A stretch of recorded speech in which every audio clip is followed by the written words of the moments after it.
Hello, hey guys, hey. I just wanted to do a quick video and I'm gonna put this and review the trauma study guide. Just make sure you're studying the right answer. So the first one we have is abrasion. So an abrasion is an open wound. I'm gonna do this, okay. Abrasion is an open wound as opposed to a closed wound where the skin has not been punctured. Next, we have a partial thickness burn. So we have three kinds of burns. We have superficial, which is just the top layer of skin is burned. If there's any blistering, it's partial thickness. And then the third degree has some black areas. That's the deepest burn. So partial thickness burn is a burn with blistering right here. And a superficial burn is just the top layer of skin is burned, which we have here is A. And remember, a sunburn can be both superficial and partial thickness burn because you can have a mild burn to the top layer of skin and a little bit of blistering. So you can have both levels of burn in a sunburn.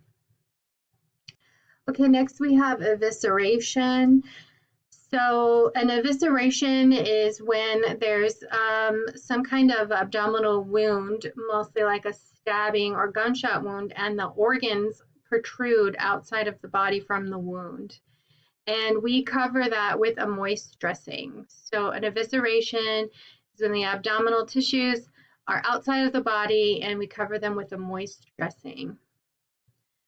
Okay, an early indicator of shock. So the first and early indicator of shock is tachycardia. So the body tries to compensate for the loss of blood by increasing the heart rate. Because remember, heart rate times stroke volume is cardiac output. If we want to increase the amount of blood that the heart is pumping, we can increase the heart rate to try to increase the cardiac output. But we can only do so much. So the compensatory mechanisms are we can activate the autonomic nervous system, remember, one heart, two lungs. So beta 1, we can increase the heart rate. We can do a little bit with the stroke volume, not very much. We can shunt blood away from vital or away from non-vital organs like the skin, the GI tract, the reproductive tract. Just shunt the blood to the vital organs like the heart, the lungs, and the brain. But eventually, the compensatory mechanisms don't work anymore, and they're all working in order to keep that blood pressure up. And when the compensatory mechanisms don't work anymore, we have decompensated shock. And the indicator of decompensated shock is hypotension.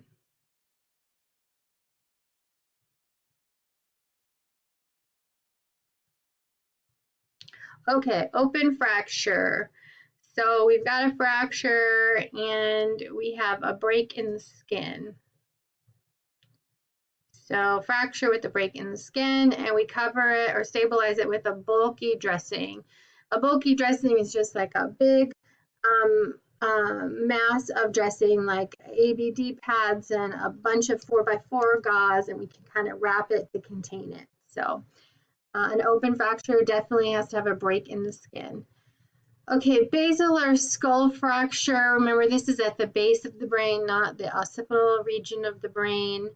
So basilar skull fracture, we have raccoon's eyes and battle signs. That's where the blood settles.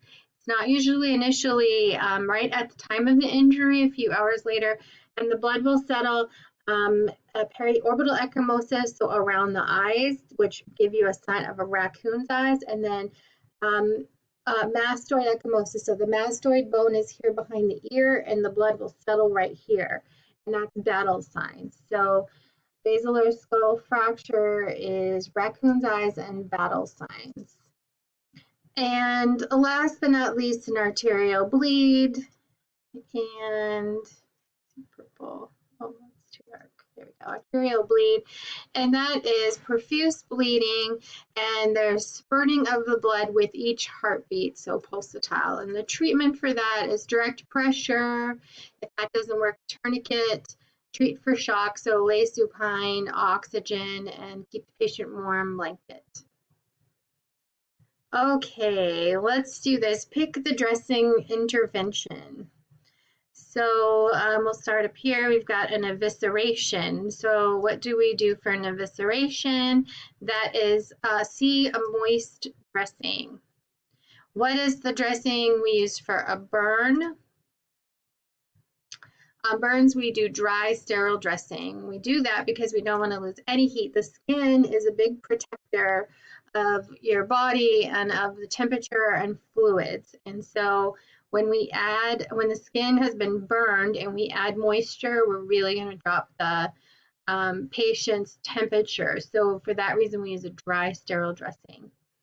An avulsion of the ear. So an avulsion is like when a big chunk of tissue rips off the body. So what we do for that is we're going to bandage it in the correct anatomical position. So we're going to put that ear back where it was supposed to go, and we're going to wrap it with like Curlex or a big dressing and transport to the hospital. Okay, stab wound to the chest. So we've got a penetrating chest wound. We're going to need to treat that with a special dressing, which is a 3-sided occlusive dressing. We need to leave one side open so the air can escape. What we're looking for is a tension pneumothorax. So we hope that we just get a simple pneumothorax, sucking chest wound. We apply 3-sided occlusive dressing and things look great. And we just continue to observe for a tension pneumothorax or obstructive shock. Okay, what do we do if a patient has a stick in the eye? We are going to stabilize it, the foreign body, and protect it using a cup if needed. So we're going to put the cup over top of the foreign body in the eye and then wrap it with the dressing and stabilize it because we don't want to move it. Anytime we're moving it, we're just causing more tissue damage in the eye. And we definitely don't want to put any pressure on any wounds in the eye because the vitreous and aqueous humor could leak out. Okay, burn to the wrist. So super important with burns is removing the rings and watches. They can become super heated and the depth of the burn will progress. And also there's swelling distal to the rings and the watches, and it might be more difficult to remove later. Acid on the body. So patient exposure where there's acid on the body, we're going to remove any clothing and irrigate profusely with water. And lastly, on this first page, chemical burn to the face. For a chemical burn to the face, we are going to, this is the one time where we be sure to remove contact lenses because most of the time we leave the contact lenses in place in a facial trauma, but if there's chemical burn to the face, that is the one time we do remove them. Okay, guys, that's it for the first one. So this is Trauma Study Guide Review Part 1. Part 2 will be the back of this. And we'll see you all later.